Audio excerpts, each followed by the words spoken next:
Boa noite. Doença vascular encefálica é a doença dos vasos, artérias e veias do sistema nervoso central, como os acidentes vasculares encefálicos, popularmente conhecidos também por derrame isquêmico ou hemorrágico.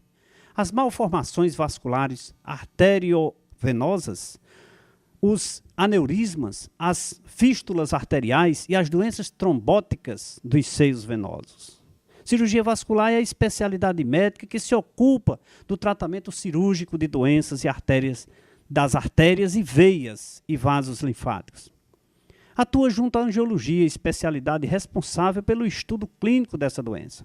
É sobre isso que vamos conversar hoje no programa Café com Leite e o nosso convidado é Dr. André Porto, ele que é médico especialista em cirurgia vascular.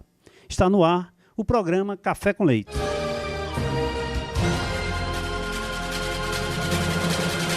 Boa noite. Está no ar mais um programa Café com Leite, hoje conversando com o Dr. André Porto sobre cirurgia vascular, doenças vasculares, aquilo que interessa e aquilo que está crescendo nessa humanidade, nas pessoas. E Dr. André Porto, especialista no tema, está aqui para ajudar a você, telespectador, a mim também, é claro, a aprender, a saber o que é uma doença vascular. Boa noite, Dr. André. Muito obrigado pela sua presença. É um prazer tê-lo aqui no programa Café com Leite.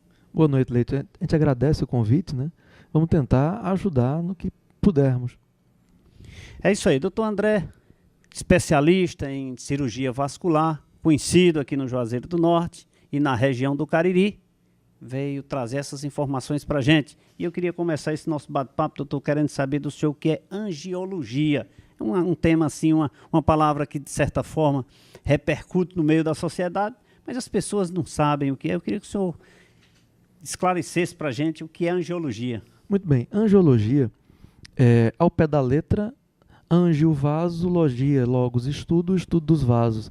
Mas a angiologia é reconhecida como uma especialidade médica que trata os problemas relativos aos vasos da circulação do corpo. Doutor, a angiologia, ela tem uma subdivisão ela, apesar de ser um estudo na área de medicina, artérias, veias, vasos linfáticos, ela está diretamente ligada à angiologia? Como é? É justamente isso. Os vasos linfáticos, deixa eu começar de novo. É justamente isso. Os vasos são divididos mais didaticamente em artérias, veias e linfáticos. Os vasos chamados artérias são aqueles que levam o sangue oxigenado do coração para todos os órgãos do corpo. As veias são os vasos que trazem o sangue usado por esses órgãos de volta para o coração. E os vasos linfáticos são vasos muito finos, transparentes e que trazem o excesso de líquido que sobrou na circulação. Que parte dessa circulação vai deixar nos tecidos, nos órgãos, vai deixar nutrientes, vai deixar oxigênio e vai deixar líquido. Uma parte desse líquido, a maior parte volta pelas veias, mas uma pequena parte não consegue entrar mais nas veias. Então os linfáticos vão recolher esse excesso de líquido e trazer de volta para a circulação. Tá? E aí cada vaso desses, cada sistema desses vai ter características especiais e problemas especiais, problemas relacionados individualmente a cada um. Isso teria alguma coisa a ver com aneurismas? Veja só, aneurisma é uma dilatação vascular, uma dilatação de um vaso. Né? A gente chama essa dilatação de aneurisma quando ela ultrapassa 50% do diâmetro esperado para aquele vaso naquela localização. E os aneurismas são sobretudo comuns, são sobretudo estudados nas artérias. Os aneurismas arteriais são extremamente frequentes na população. A gente sabe que dilatações dessa natureza em vasos da circulação cerebral são muito frequentes e essas dilatações podem também atingir outros vasos. O que a gente mais encontra na prática médica, sobretudo na nossa área de cirurgia vascular, são as dilatações da aorta, são os aneurismas de aorta, são as dilatações das artérias poplíteas, a artériazinha aqui que fica atrás do joelho. Ainda podem acontecer nas femorais, em qualquer artéria do corpo pode dilatar. Tá? Mas os mais frequentes para a gente vão ser de aorta, de poplítea e aqui e ali um caso de artéria femoral. Essa aorta é a aorta É a principal artéria do corpo, é a artéria que sai do coração, é aquele grande tronco arterial que sai do coração, que faz uma curva para a esquerda, desce ao longo da parede do interior do tórax, desce pelo abdômen e vai jogando ramos, e cada um desses ramos vai levar nutrientes, vai levar, como eu falei, oxigênio, para determinados órgãos do corpo. Por exemplo, da aorta vai sair uma artéria chamada subclávia esquerda, que vai levar sangue para o membro superior esquerdo. Vai sair uma artéria renal de um lado, uma artéria renal do outro. Então, assim, a aorta vai jogando ao longo do seu trajeto, vai jogando seus ramos. Vai alimentando. Vai alimentando, até que a aorta, ao nível do umbigo, se divide em duas. Uma chamada ilíaca esquerda, uma ilíaca direita, e essas ilíacas vão, por fim, passar uma para cada membro. Quando passa para o membro, muda de nome para femoral, e assim vai mudando de nome a proporção que vai passando por diferentes áreas dos membros, e vão levar sangue para o corpo inteiro. Aneurisma, geralmente, quando se comenta no mundo profano, não médico, né, fora da medicina, as pessoas falam muito na expressão aneurisma, doutor. E a aneurisma, ela é provocada geralmente de quê? Rapaz, é uma ótima pergunta. A fisiopatologia dos aneurismas é uma questão não bem elucidada na íntegra, né? Existem, claro, que tendências genéticas para isso. Algumas doenças genéticas têm uma fragilidade maior da parede das artérias, e a gente sabe que a artéria é submetida ao longo do dia a milhares de batimentos cardíacos, milhares de ondas de batimentos cardíacos. Então, essa onda, ao passar dos dias, dos meses, dos anos, numa artéria mais frágil, vai fazer com que essa artéria dilate. Algumas pessoas têm essa tendência genética maior, essa fragilidade maior nas paredes arteriais, e com isso a artéria pode dilatar em um ou outro local. Existem mecanismos celulares, a alteração de enzimas, né, que podem também estão relacionadas, certamente estão relacionadas. Mas essas alterações não vai caber muito nesse momento. O que vai caber é a gente saber que os aneurismas acontecem com correspondência com hipertensão arterial, isso a gente sabe. Os aneurismas acontecem também com correspondência com a doença familiar, com a hereditariedade. E uma coisa interessante, se há aneurisma em alguma área do corpo, alguma artéria do corpo, pode haver aneurismas em outras áreas do corpo. Então, ou seja, a aneurisma, ela não está ligada só a um membro. Não, um membro, todo o corpo, né? A todo o corpo, porque a artéria tem todo o corpo. E a parede arterial, a estrutura da parede arterial, vai ser a mesma em todo o corpo. Então, se uma artéria dilatou nessa perna, a artéria pode dilatar na outra perna. Não é específico, mas a gente sabe, se a gente encontra um aneurisma na palpita de um lado, você vai ter uma chance de pelo menos 20% a 40% de estar dilatada na outra perna também. Então tem que se pesquisar dilatação em outra perna. E também pode ser que tenha na aorta, também pode ser que tenha na aorta. Então os aneurismas podem estar em múltiplas regiões do corpo no mesmo paciente. Muito bem. Qual a relação da aneurisma com o derrame? O aneurisma sobretudo cerebral, né? Os acidentes vasculares cerebrais, é porque eles podem quando ser, se trata, só atrapalhando a gente vai pro cérebro. Pois não. Quando fala em aneurisma, geralmente se leva logo porque para o cérebro, né? Porque uma das causas dos acidentes vasculares cerebrais, no caso do acidente hemorrágico, é uma ruptura de um aneurisma cerebral, de uma artéria do cérebro, que por acaso é mais frágil, criou aquela saculação, é um aneurisma sacular. Uma artéria como um tubo e cria uma saculação ao lado. E essa saculação é mais frágil do que a parede da artéria normal. Às vezes, no momento de uma pressão alta, de um pico de hipertensão, o aneurisma rompe. E um aneurisma que rompe no cérebro dá essa doença conhecida popularmente como derrame, que a gente chama mais em meio médico como acidente vascular cerebral. Nesse caso da ruptura do aneurisma, um acidente hemorrágico, né? Também podem haver acidentes isquêmicos, mas nesse caso a gente chamaria de acidente hemorrágico. Mas eu quero que o senhor faça uma distinção entre aneurisma e derrame.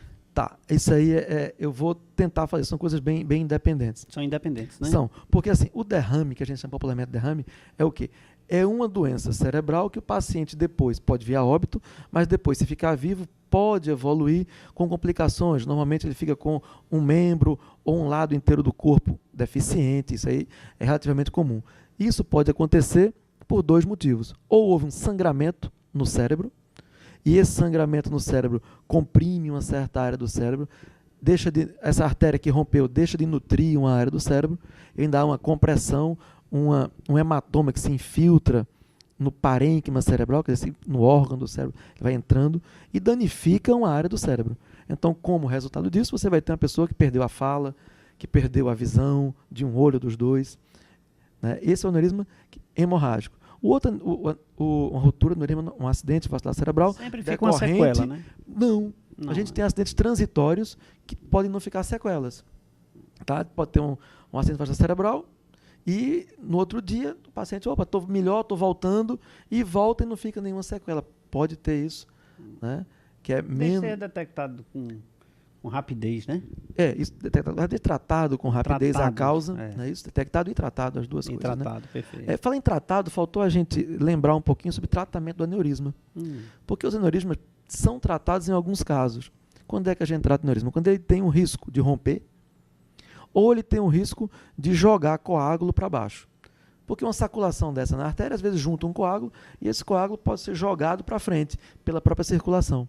Então, quando há necessidade, o aneurisma é tratado. E como é que a gente trata disso?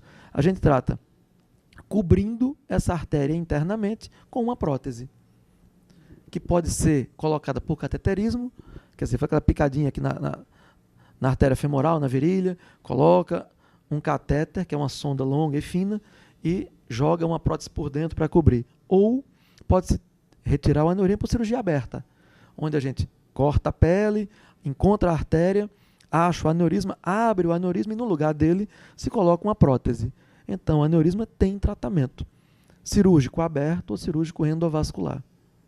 Tá? O tratamento eu lembrei desse detalhe. Então, hoje, aneurisma, desde que ele seja detectado rápido e tratado, lógico, né, tanto a impossibilidade de deixar sequela, como também chegar a óbito, também evita-se com muita frequência, né? Com certeza, o aneurisma pode matar. A falta do cuidado, eu acho que em qualquer doença, inclusive em derrames, e derrame era muito comum no tempo dos meus pais, falava assim, derrame era coisa corriqueira, né?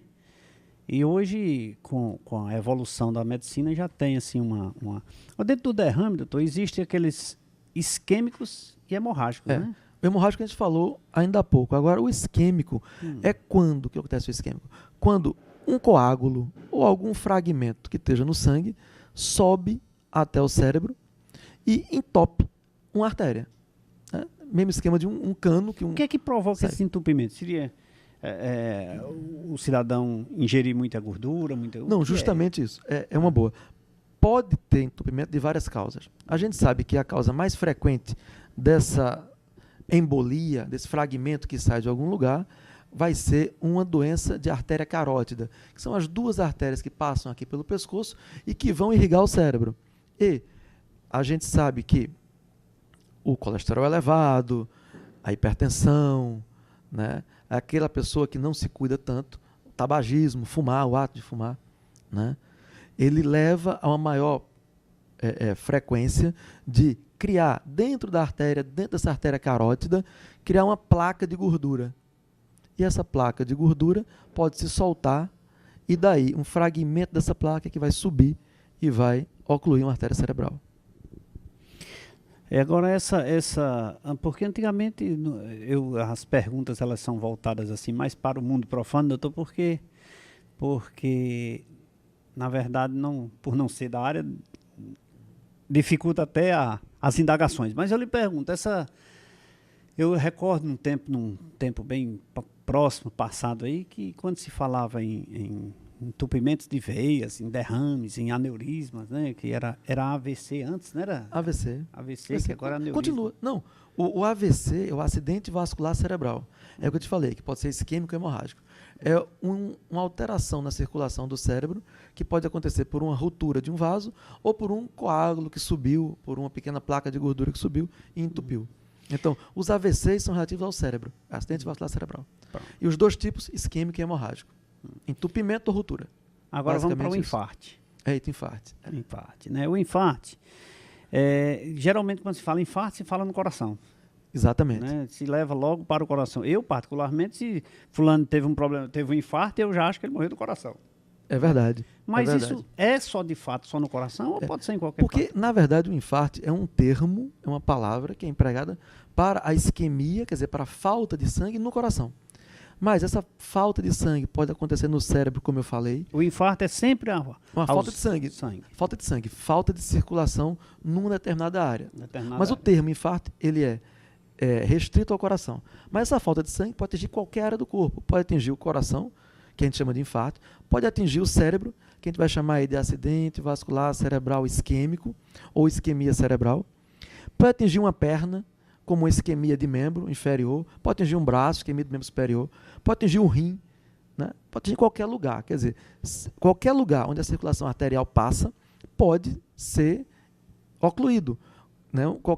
É um cano, a circulação arterial são canos interligados, e esse cano pode entupir com a encanação de uma casa. E esse entupimento vai fazer o quê? Vai fazer com que o órgão que recebia aquele sangue sofra, não tenha mais sangue para receber. Né? E é o mesmo mecanismo do infarto, pode ser na perna, pode ser no braço, e a gente vê isso com muita frequência. Isso tem sido cada vez mais frequente em nosso meio, porque as pessoas estão vivendo mais. A gente está tendo tempo de desenvolver esses problemas. E com mais frequência tem uma faixa de idade? Certamente. Além daqueles fatores que eu lhe falei antes, de pressão alta, de fumar, de colesterol elevado, a gente tem a idade. Para que dê tempo da doença evoluir, isso leva décadas de vida. Tá? Então, é mais frequente, muito mais frequente no idoso. A gente pouco ouve falar de uma pessoa que teve uma isquemia na perna com menos de 60 anos. Essa é muito infrequente. Habitualmente é uma doença do idoso. É isso aí. Estamos conversando aqui com o Dr. André Porto, cirurgião vascular, falando sobre doenças vasculares, dando uma verdadeira aula aqui no programa Café com Leite para você, telespectador. Agora eu vou convidá-la a saborear uma água mineral São Geraldo, né? Meu amigo Júnior aqui, que sempre, doutor, nós conversamos muito aqui e nosso assistente hoje não está aqui no programa, deixou o copinho escondido aqui atrás, mas vamos servir uma água mineral aqui para a gente fazer como o doutor Fernando esteve aqui, para alimentar as cordas vocais. E Obrigado, cara. Eu quero lhe servir, eu tenho que lhe servir aqui. Vamos saborear uma água aqui. E falando em doenças, na verdade em doenças não, em cuidados com a saúde, vamos falar um pouquinho do LAMIC, que é quem assessora, é quem faz os exames laboratoriais para você, que possui, que não deve, mas possui e é portador de algumas doenças. Né? O laboratório LAMIC, eu quero chamar agora. Roda o VT aí, por favor. Se você precisa fazer exames com perfeição, precisão e qualidade, vá ao laboratório LAMIC. O LAMIC conta com profissionais qualificados e técnicos bem preparados para melhor lhe atender. O LAMIC realiza os mais variados tipos de exames laboratoriais. Você encontra o LAMIC com uma unidade central na Rua Padre Cícero 759 e postos de coletas em Milagres, Campos Sales, Caririaçu, Novo Juazeiro e na clínica Dr. Clemir Arraes. O LAMIC tem a direção certa dos doutores Ivanilson Júnior, Leonardo Davi e da doutora Socorro Cabral. Doutor Ivanilson Júnior, doutor Leonardo, doutora Socorro e toda a equipe que faz o laboratório LAMIC aqui em Juazeiro do Norte. Juazeiro, Campos Sales, no laboratório Clemir Arraes, Caririaçu e Milagres. Um abraço a todos vocês que fazem o laboratório LAMIC. Doutor, vamos saborear um cafezinho também? Pode ser. É bom, né?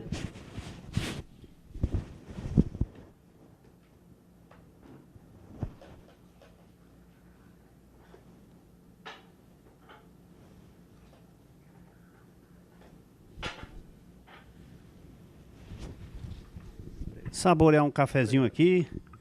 Enquanto nós chamamos um rápido intervalo de apoio cultural, daqui a pouquinho nós voltamos.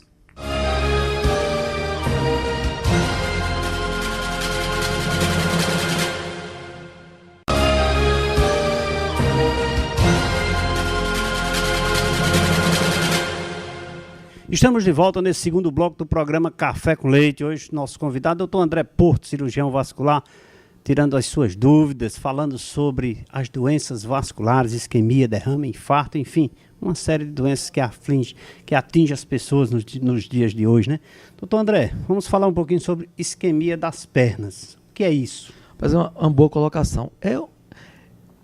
A gente começou a falar sobre infarto ainda agora. Infarto pode ser em qualquer lugar, etc. A isquemia das pernas é justamente isso, é a falta de sangue arterial chegando no membro. Eu posso considerar que isquemia sempre é essa ausência de sangue, da circulação. Isquemia é sempre a ausência de circulação, de chegada, da ida do sangue. Né? O sangue não está chegando ao lugar. Isso caracteriza a isquemia. É o tecido do órgão que está sentindo falta de sangue, de oxigênio. Tá? Então, a isquemia das pernas. A isquemia das pernas é uma doença cada vez mais diagnosticada na nossa população, porque a população, como eu falei, está envelhecendo mais, está conseguindo chegar a idades cada vez mais avançadas, e é uma doença da velhice, uma doença que chega, sobretudo, a partir da 7ª década de vida. A partir dos 70 anos, 80 anos, é que começa a piorar um pouco mais. Então, vejam só, a isquemia da perna é a dificuldade de circulação. Físico, né? Falta de exercício físico conta colesterol, contra comida gordurosa, contra fumar, que é a pior agressão que a gente pode fazer ao organismo, é o cigarro, na minha opinião. É a pior agressão. E as pessoas não deixam de fumar. As pessoas não deixam de fumar. Felizmente, no Brasil, tem diminuído um pouco. Isso está diminuindo no Brasil, estatisticamente. Felizmente, está diminuindo um pouco no Brasil. Não tanto quanto a gente gostaria, mas está diminuindo no Brasil. Que bom. As pessoas estão começando a ver que não tem nenhuma lógica em se jogar para dentro do corpo fumaça com veneno. É uma coisa meio ilógica, né? Não, para que você fuma? Não, eu fumo para gastar dinheiro e jogar uma fumaça com veneno dentro do corpo. Tô mais magro. Tá mais magro. Quem se envenena normalmente emagrece. Né? Tem aquela colocação, né? Veneno emagrece. Veneno faz mal, aquele negócio. Então, assim, a isquemia da perna. As pessoas começam a sentir uma dificuldade de caminhar. Isso é importante até a gente falar. Aquela pessoa que começa a sentir dor na perna quando caminha uma distância longa. Daqui a alguns meses, dor na perna distância média. Daqui a pouco, não pode chegar na esquina que você está grande na perna. Esse é o começo da doença isquêmica. E quando não é diagnosticada nesse momento inicial, vai ser diagnóstica quando o paciente evolui para o próximo estágio, que é dor de repouso. Está em casa, está com muita dor, mesmo parado. Não precisa nem andar. A perna fica fria, fica muito dolorida e pode chegar ao extremo de aparecer uma ferida, do nada, mesmo sem trauma. Às vezes com um trauma mínimo. Não levei uma topadinha, o dedo ficou preto. Por que o dedo ficou preto? A doença não está no dedo. A doença é na artéria aqui da coxa que está entupida. O entupimento vem aqui na coxa. Não está conseguindo chegar. Não está conseguindo chegar no dedo. Como o dedo é o mais longe, né, é o que mais sofre com a distância. Então, a gente tem esse grande problema, que as pessoas acham que a doença é restrita ao dedo. Que o sintoma está no dedo, o sinal está no dedo. Está vendo? Está ali, o dedo está preto. Ah, doutor, tire o dedo que isso resolve. Não, isso não resolve. O que resolve é se desentupir a artéria que está aqui em cima. Tratar da artéria. Ou desentupir por dentro, ou fazer uma ponte de safena. A mesma ponte que se faz no coração, se pode fazer em qualquer lugar do corpo. Pode fazer no braço, na perna, no pescoço, no rim, para a artéria renal. Então o tratamento é o mesmo. Faz a ponte de safena para a artéria coronária, que é a artéria do coração. E faz a ponte de safena para a artéria tibial aqui na perna. Para a artéria dorsal do pé, lá no pé. Você puxa uma ponte da virilha até o pé, às vezes. 1 metro de ponte. Se faz isso com a veia safena. Ah, mas a veia safena está ruim. Pode usar uma prótese sintética para as pontes mais curtas, sobretudo. Usa uma prótese, uma mangueira de borracha. Coloca a mangueira de borracha e o sangue fica passando. E a paciente recupera daquilo. Né? Aí pode até perder aquele dedinho, mas não vai perder o resto da perna. Esse aqui é a grande ideia que a gente quer passar. Essas doenças isquêmicas, que o paciente começa a sentir dor quando caminha, começa a achar que a perna está um pouco mais fria do que a outra, os pelos estão caindo na perna, eu tenho um monte de pelo, agora eu estou com a perna com pouco pelo, o pelo está caindo. Por que isso está acontecendo? Porque a circulação está menor. A ponta do dedo está meio roxa, aquela cor meio azulada, que a gente chama cianótica, pé gelado. Então, se for procurar precocemente o tratamento, se consegue um tratamento muito mais simples. Hoje em dia se faz muito por cateterismo, mesmo tratamento que faz no coração. Faz o cateterismo, usa um balão, que a gente chama de angioplastia, reabre a artéria com um balão, com um furo de agulha na virilha, sem cicatriz, sem corte. Quer dizer, as doenças diagnosticadas precocemente, o tratamento é muito mais simples. Agora, quando chega já com o dedo preto, aí normalmente já vai ter que fazer uma ponte. Está avançado. Frequentemente isso implica dizer que nos membros inferiores, qualquer indício que esteja roxo, principalmente aqui naquela parte da unha, né, que começa geralmente por ali, ficou roxo, ficou um pouco... Você sentiu uma diferença? Procura o médico. Sentiu uma diferença, procura o médico. Aquelas unhas em idoso, aquele idoso tem aquela unha encravada às vezes, aquela unha que... Não, a unha dele está assim já vai fazer meses e nunca sara. Não deve nem tirar a unha. Não, vou ver se eu tiro a unha e tal. Né? Às vezes, por um acaso, vai num colega que não se atentou e vou tirar a unha do paciente. E tira a unha, só faz agravar mais o quadro. Então, a doença não está no dedo, não está na unha. A doença circulatória está aqui em cima, frequentemente na coxa. Às vezes até no abdômen, mas frequentemente na coxa. Agora, cada caso, é bom lembrar que cada caso é um caso, né? Cada caso é um caso. E quem é que resolve isso? É o médico. Tem que procurar um médico quando iniciarem os sintomas. Esse aqui é o interessante. Procurar precocemente o médico. Que aí o médico pode diagnosticar precoce, mandar para o especialista precoce, um tratamento precoce mais simples para o paciente. E com certeza se chega a um objetivo, né? Que é curar. O objetivo que é curar o paciente. Bom, né? É verdade. Porque geralmente o vizinho diz que fulano teve assim, vamos fazer assim. Né? Muito comum, né? Eu tenho um problema muito sério com vizinhas. O que me destrói são as vizinhas. Que mandam fazer alguma coisa, mandam colocar alguma coisa. Né? Isso é extremamente complicado para a gente. Então, a gente pede... Eu sei que o vizinho é mais fácil, o vizinho está mais perto. E o vizinho às vezes é curioso, é até invasivo, ele vai na casa da pessoa... E ainda vai saber. E aí, botou o que eu mandei? Não botou, por isso não ficou bom. Então, os vizinhos atrapalham muito a vida da gente. Né? A gente pede aos vizinhos em questão que querem ajudar. Tem mais credibilidade. Né? Não, com certeza. Né? A gente pede aos vizinhos que querem ajudar, que ajudem encaminhando o paciente a um tratamento médico. Né? Aqui no Cariri, a maioria das cidades tem disponibilidade de cirurgião vascular. As que não têm, referenciam para os serviços de serviços terciários em cirurgia vascular. Aqui na Barbalha é o São Vicente, que atende uma série de cidades. Aqui no Juazeiro, no Regional, também atende uma série de cidades.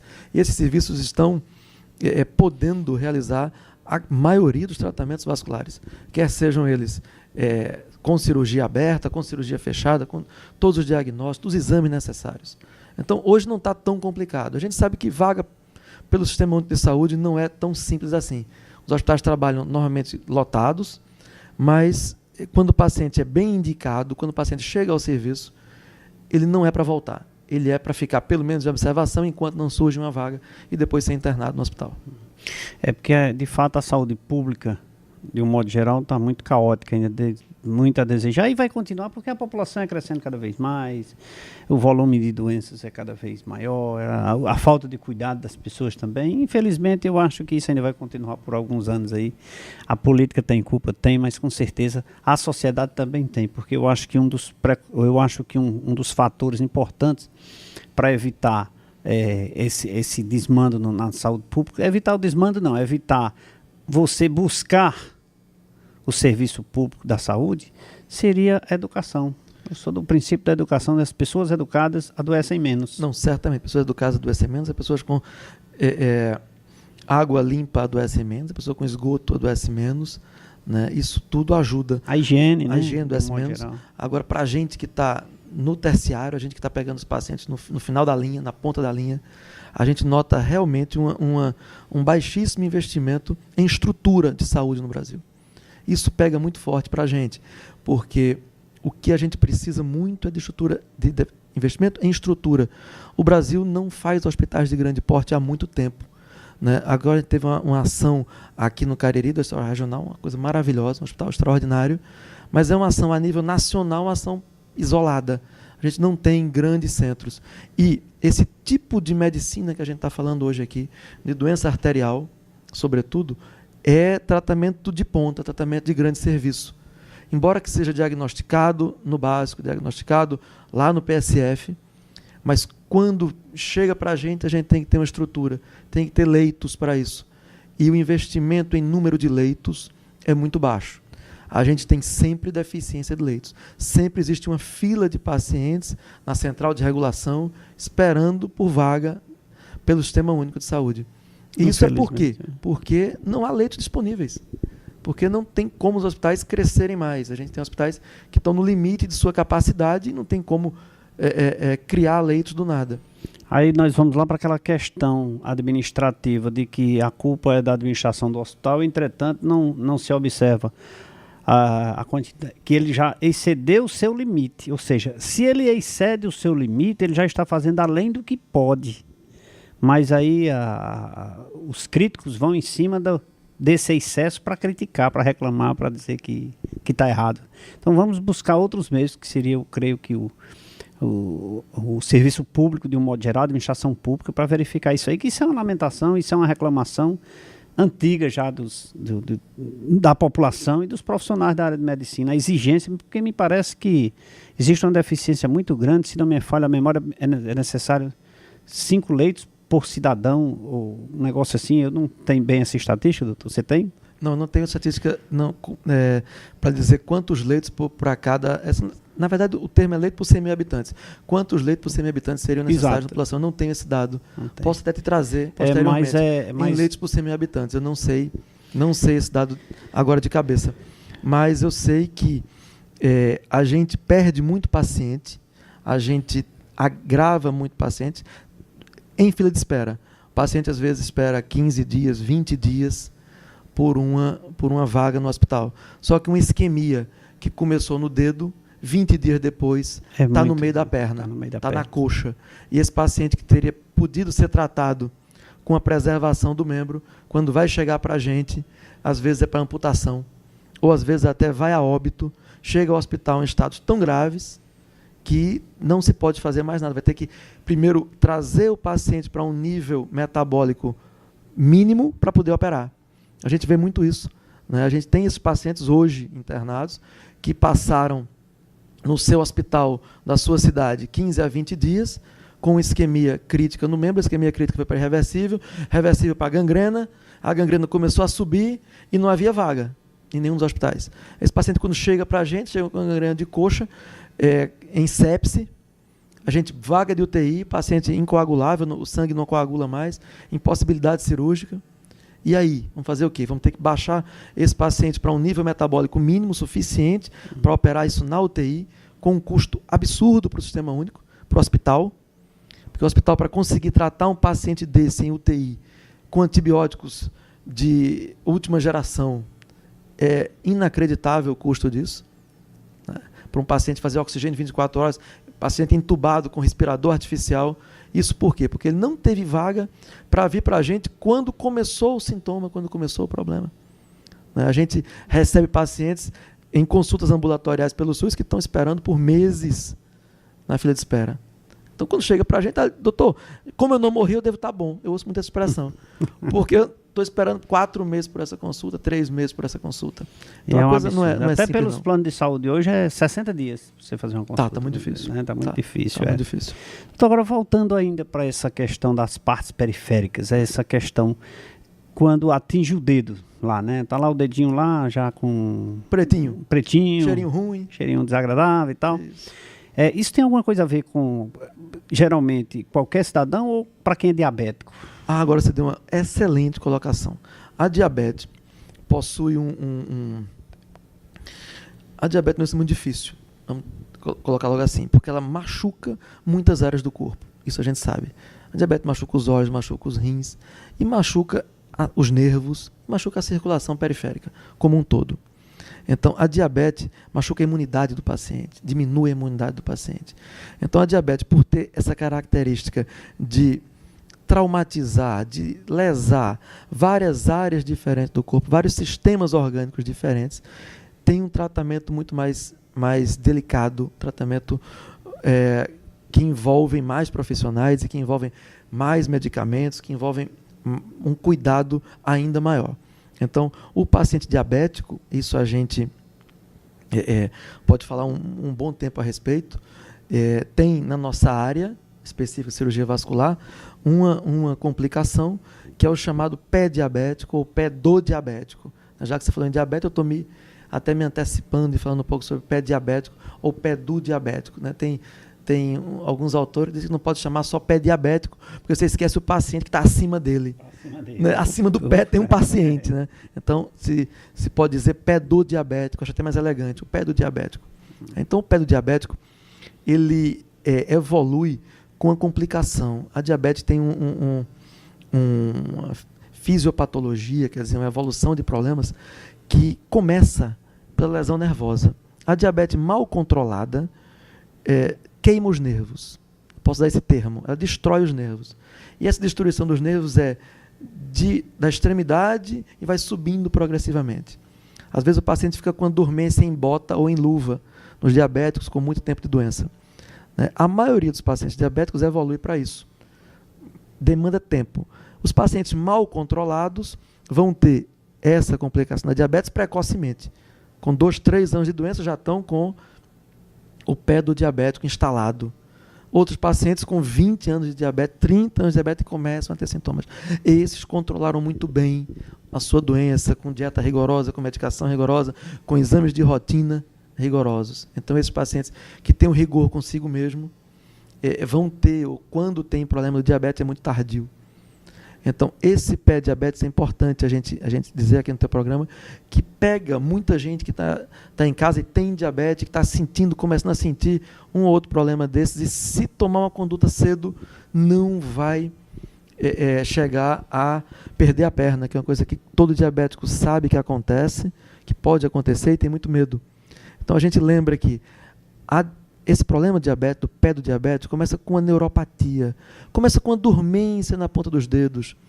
Isso vai subindo um pouco, depois vem um queimor muito grande, até com as sensações de furada, dor aguda, como uma furada no pé. Isso ocorre, inclusive, por causa da circulação, porque muito pequena, né? No começo, nem tanto da circulação.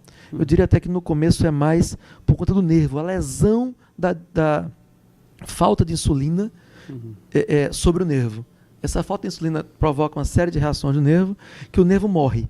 E quando o nervo vai morrendo, vai deixando a perna dormente e aparece o que chama de parestesia, que é um sintoma do nada, é um queimor, que o paciente chega a chorar, coisa absurda, muito intenso, que é o dia inteiro, piora de noite, tá? O paciente não dorme, come mal, e é muito, muito intenso esse sintoma. Então, quando o paciente começa a desenvolver neuropatia, o nervo não está mais funcionando bem. Quando o nervo não funciona bem, se esse paciente tiver um pequeno trauma no pé, ele não vai notar que teve um trauma no pé. O pé é dormente, ele não sente nada. Eu tive agora, há pouco tempo, um paciente motorista de caminhão, 40 e alguma coisa, 45, 48 anos, que viajou da Bahia para cá com uma pedra no sapato, sem sentir que tinha pedra. Quando chegou aqui, tirou o pé, tinha uma hemorragia intensa, sangrando, etc. Isso evoluiu, ele não ligou, diabetes não ligou, evoluiu para infecção do pé, ele também não ligou porque ele não sente. E a gente mesmo que não tem diabetes, quantas vezes a gente olha para a planta do pé da gente durante um mês? Quantas vezes você olha para o seu pé? Você olha pouquinhas.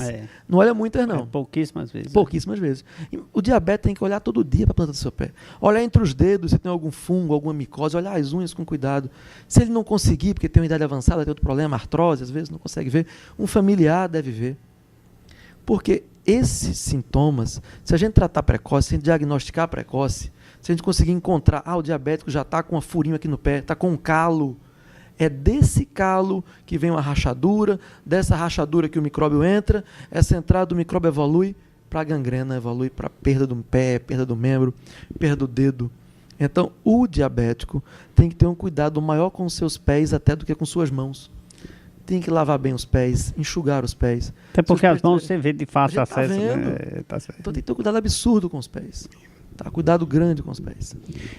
É isso aí, estamos conversando aqui com o Dr. André Poço, cirurgião vascular, falando sobre essas doenças vasculares que atingem toda essa população brasileira, mas que nós aqui com ele vamos tirar as dúvidas, vamos evitar cada vez mais para que nós possamos evitar absorver essas doenças. E nunca diga, minha doença, você não tem doença, a doença vai até você. E agora eu vou convidá-lo novamente a saborear mais uma água, porque o Dr. André conversou muito e tem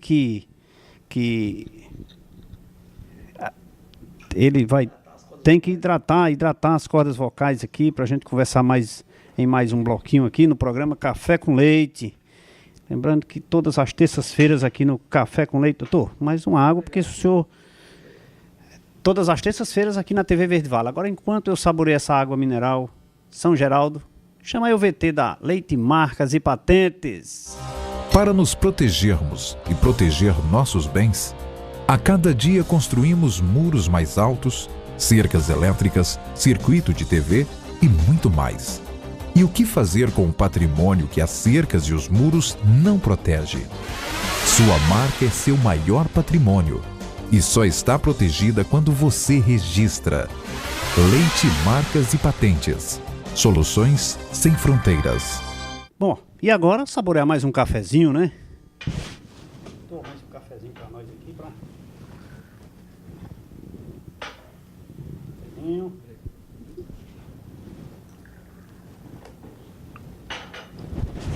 Mais um cafezinho aqui, olha. Para saborear com o nosso convidado, vamos chamar um rápido intervalo de apoio cultural. Rapidinho nós voltamos.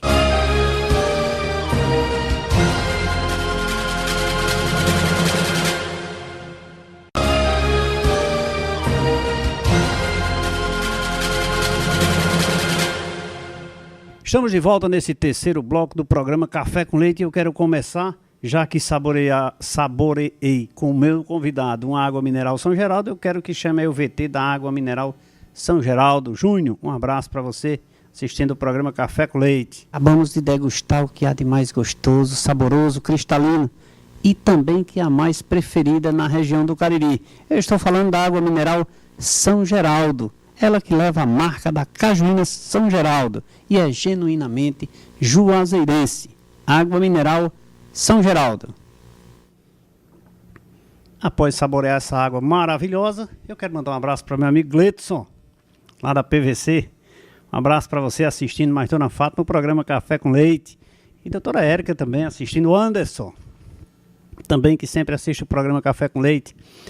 Doutor André Porto, varizes dilatadas, isso é uma coisa comum, geralmente nas mulheres. Geralmente a gente só pensa que varizes só dá em mulher, né? Só se fala em varizes de mulher e tudo. Ou veias varicosas. Muito bem. Isso acontece no homem também? Tem no homem. Tem no homem. É menos frequente. Menos Boa frequente, colocação, o homem menos esconde frequente. mais, né? Homem esconde mais. Mulher é mais né? vaidosa. E homem não se cuida muito. A gente também tem isso. Além de ser menos frequente no homem, você vai ter aí um homem para cada 4 mulheres em média. Homem também não se cuida tanto, né? O homem morre mais cedo porque se cuida menos. Isso é uma realidade absoluta. Que o homem se expõe a mais estresse, o homem fuma mais, o homem bebe mais, o homem não se cuida e isso leva a uma diminuição da expectativa de vida como um todo.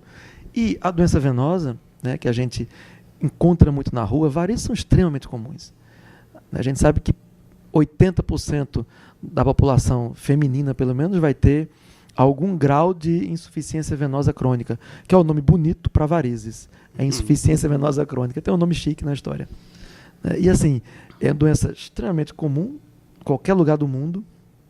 É aquela em que fica a veia um pouco além do... Você vê ali, talvez quase sobre a pele. A gente tem, na verdade, 2 grandes grupos para explicar para a população geral, que são as microvarizes, aquelas fininhas que parecem uns raiozinhos na perna, vermelhinhas ou roxinhas, que a gente chama de microvarizes. E tem também as varizes verdadeiras, varizes essenciais, que são aquelas veias dilatadas que já vi muita gente falar aqui de veias quebradas, né? Já vi essa colocação é muito frequente, muito comum, veia quebrada, que a gente chama mais de varizes verdadeiras, varizes essenciais, né? E essa doença venosa tem características interessantes, porque por que a gente tem tratado essa venosa? Mas só estética. Não é só estética, isso a gente tem que deixar claro. A doença venosa, às vezes, começa com um problema estético, mas ela evolui ao longo da vida, e evolui ao longo de décadas também. É uma doença de lenta evolução. E os problemas, as complicações das doenças venosas só vão acontecer, sobretudo, depois das depois da 6ª década de vida, depois de 50 anos, depois da 7ª década, quer dizer, 50, 60, 70 anos, as complicações vão começar a aparecer com mais força. E as complicações são o quê? É a hemorragia, aquela veinha fininha que a paciente foi deixando ao longo de anos, achando que aquilo era mais estética, etc. Na velhice aquilo rompe e dá uma hemorragia que às vezes é grande. A gente vai ter uma outra complicação, que é a ferida, que é a úlcera. Agora, não só pelas varizes fininhas, mas aquelas varizes grossas vão causar, abaixo delas, lá no tornozelo, na parte de dentro do tornozelo, vão causar uma ferida, que é muito comum em senhoras idosas, que tiveram muitos filhos, muito frequente nisso, que tiveram insuficiência venosa ao longo da vida inteira, na velhice, evoluem com aquela ferida na perna, que tem um tratamento muito difícil e que a vizinha tenta me complicar a cada dia, inventando novidades para colocar na perna daquela paciente, que chega para mim depois de ter colocado tudo que existe no mundo na perna e a perna sempre piora, né? A paciente, não, doutor, já comprei uma farmácia de pomada para colocar em cima e não melhora, porque a doença não é a ferida, a doença são as varizes que estão acima dela. Essas varizes que estão acima... Tem que tratar de dentro para fora, né? Tem que tratar de dentro para fora, perfeito. É a mesma coisa daquele dedinho preto na doença arterial, a úlcera na doença venosa. Não adianta ficar botando pomada lá em cima se as varizes que causam a úlcera, a insuficiência venosa está aqui na coxa, está aqui na perna. A gente tem que tratar a insuficiência venosa. Com isso, vai cicatrizar a úlcera, né? E a gente lembra para as vizinhas que estão passando coisa, para as pessoas que colocam o que a vizinha pediu. Eu dou sempre essa sugestão. O que a vizinha passar para a senhora ou para o senhor manda colocar no olho dela. Os 3 dias. Se ela continuar enxergando, o senhor pode até botar no seu pé. Pode colocar no pé, né? Habitualmente eu falo isso, porque é absurdo o que mandam. A gente encontra coisas, rapaz, de soda cáustica para baixo, eu já vi. É incrível, É absurdo. Né? Absurdo. Mas, doutor, aquela veiazinha vermelhinha ou roxinha ali, ela não é considerada dilatada, ela é uma varicose, é isso? Ela é uma microvariz. É uma microvariz. Isso é um capilar, um capilar venoso, tá certo? Quer dizer, é um vasinho da pele que dilatou. Que, inclusive, ele pode ser extraído, né? Ele pode ser, normalmente não é extraído, você não tira a veia como um todo. Você fecha esse vaso. Você fecha. Você pode injetar nele um medicamento que vai irritar a parede do vaso, ele vai fechar. Ou você pode usar um raio laser. Você dá pontos de raio laser sobre esse vaso e o raio laser vai bloqueando ele ao longo do trajeto e ele fecha, ele cola e desaparece. Esteticamente melhora muito e previne as complicações futuras que podem aparecer. Quer dizer, a mulher deve buscar o portador. Portador. Né? Deve buscar não apenas pela estética, mas também pela prevenção futura. Certamente. Né? E outra coisa, pela facilidade do gesto. Quando se vai tratar precocemente, você com pouco tempo consegue obter uma melhora. Quando se vai tratar tardiamente, serão meses e meses de tratamento para obter a melhora, e aí vai ficar com a pele, não fica mais a mesma, porque essa veinha fininha na pele, ela rasga a pele. Então, mesmo quando você tira ela, fica aquela sombra daquele vaso na pele. Então, você perde o efeito estético no futuro, com a piora progressiva da doença, e vai tratar com muito mais dificuldade. Agora, tem uma questão que você não colocou, mas é importante a gente falar, estamos com essa oportunidade. Eu não vou tirar porque todas voltam. Eu ouço muito isso no consultório. Não é que todas voltem, é porque novas varizes aparecem, independente de ter tirado ou não aquelas. Não é então, não é a mesma. Se você tirar a variz completamente, ela não vai voltar. Pode aparecer até por ali ou em outro lugar. Mas se você não tirar, você vai ficar com a velha e vai aparecer uma nova. Uma nova. Então vai piorando a cada ano. Eu digo muito aos meus pacientes, por favor, se vocês têm, tira as varizes, venham uma vez por ano, procure seu médico anualmente, porque as novas que surgiram, uma vez por ano, uma vez a cada 2 anos, você consegue tirar e manter-se bem. Não é preciso esperar 10 anos que tem um monte de varizes para depois voltar a tirar. Então, uma manutenção anual é muito mais fácil. Fazer uma recalchutada. Né? Exatamente. Como a maioria são as mulheres, eu digo muito isso, as mulheres vão ao salão de beleza semanalmente. E não querem ir ao médico Se fosse uma vez por ano, ao médico já teria um resultado estético muito bom. Doutor, doenças vasculares hereditárias. Não, mas eu quero ainda voltar para as veias, porque é um assunto, de certa forma, assim, polêmico, e as mulheres, eu não posso dizer as mulheres, eu tenho que dizer os portadores. Porque aquela que fica alta, aquela que fica ali quase sobre não é bem, fica talvez entre a pele e a carne. O subcutâneo. São as varizes essenciais. Pronto, eu pergunto o seguinte, tem tratamento para aquilo ali? Tem tratamento para aquilo. O tratamento para aquilo é habitualmente cirúrgico. No começo do problema, é feito, às vezes, cirurgias com anestesia local e o que chama de microincisão, que é um furo de agulha na pele. Aquilo é excesso de sangue na veia? Não, aquela veia que dilatou, que engordou. A veia dilatou. Então, aquela veia dilatada é facilmente retirada. Uma pancada na perna, por exemplo, sobre uma veia, provoca colocação boa. provoca, dilata, cria novos vasos naquela área. Tem gente que, depois de um trauma, eu fiquei com essas varizes aqui apareceram. Né? Então, e eu já levei pancada, por exemplo, no braço, na perna, em cima de uma veia, por exemplo, no pé, geralmente, isso, né, que tem aquelas veias lá. Frequente, e você sente exatamente no local da veia a dor mais consistente. Mais intensa, né? É verdade. Inflama mais, tem toda a razão. Então é isso que provoca. Isso provoca, e é cirúrgico, um tratamento cirúrgico fácil. Quanto mais inicial a doença, mais fácil o tratamento, mais rápido o tratamento, com menos repouso. Né? E outra coisa, um tratamento seguro, hoje em dia. Um tratamento extremamente seguro. Eu falo algumas vezes para meus pacientes, eu sou assombrado pelo fantasma de Clara Nunes. Clara Nunes morreu na década de 70 por um problema anestésico, teve uma reação anestésica, alguma coisa nessa linha. Mas foi durante uma cirurgia de varizes. Então, até quem não conheceu Clara Nunes, teve um artista que morreu, não sabe nem quando, foi nos anos 70, final dos anos 70, se não me engano, 78, alguma coisa por aí. E ela morreu por uma complicação anestésica. Só que hoje em dia é extremamente segura a cirurgia. Não é tão seguro quanto ou mais segura até do que cirurgia de cesariana, etc. São cirurgias muito seguras, feitas com anestesia RAC, anestesia frequentemente local. Eu opero cada vez mais com anestesia local, cada vez menos com anestesia raquidiana. É local e sedação, com anestesia na sala. Então são cirurgias de tratamento seguro. E tratando precoce não vai ter o problema da velhice.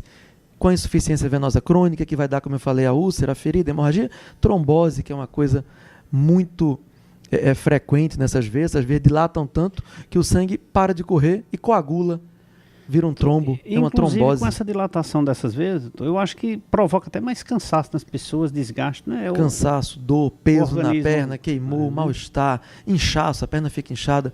Com o passar do tempo muda de cor, vai ficando amarronzada embaixo, que é a deposição do ferro do sangue. O ferro do sangue, as hemácias saem dentro do vaso e colam na pele por baixo, dando aquela pele cor de ferrugem, aquela pele enferrujada nos pés e na parte de baixo das pernas, é ferro do sangue. O sangue da gente tem muito ferro, e as hemáciazinhas que vazam colam ali, e o ferro se deposita naquela cor enferrujada, junto com inflamações sucessivas, aquilo inflama de novo, e vem crise de dor, e é uma doença muito difícil, doença que tem que tratar precoce. Doutor, essas doenças vasculares são hereditárias?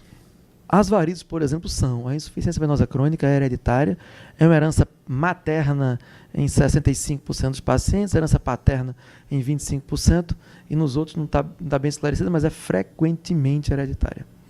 No caso das varizes. Os aneurismas são hereditários, como a gente falou. A hipercolesterolemia, o excesso de colesterol, pode ter relação hereditária, além de relação dietética.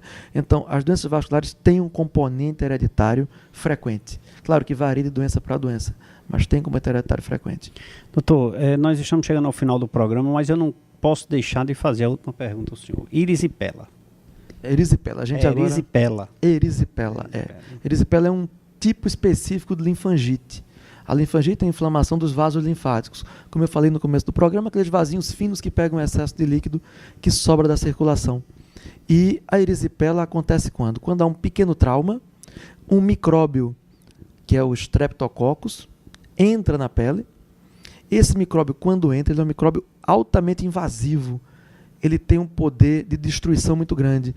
E esse micróbio causa aquele vermelhão e aquele inchaço que caracteriza a perna da erisipela. Né? É uma doença de tratamento simples, tratamento tranquilo, tratamento de consultório e repouso em casa, a não ser para pacientes de extremo de idade ou que tenha outras doenças associadas que a gente tem que internar, ou casos de erisipela mais graves, com bolhas ou com lesão da pele, que chama de necrose. Mas é uma doença de fácil tratamento, desde que o paciente siga as orientações.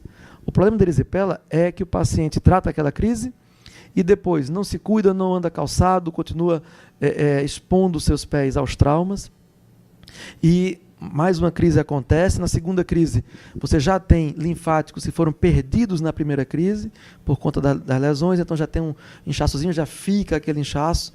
E ao longo de várias crises de erisipela, fica aquela perna inchada para sempre, de pele endurecida, que a gente chama elefantíase, aquela pelezona ao longo de inúmeras crises. A erisipela, ela pode ser, geralmente é na perna, né? Geralmente na perna. Pode ser em outra mas pode parte ser na face, 6% dos pacientes estão em face, pode ser em mama, pode ser em membro superior.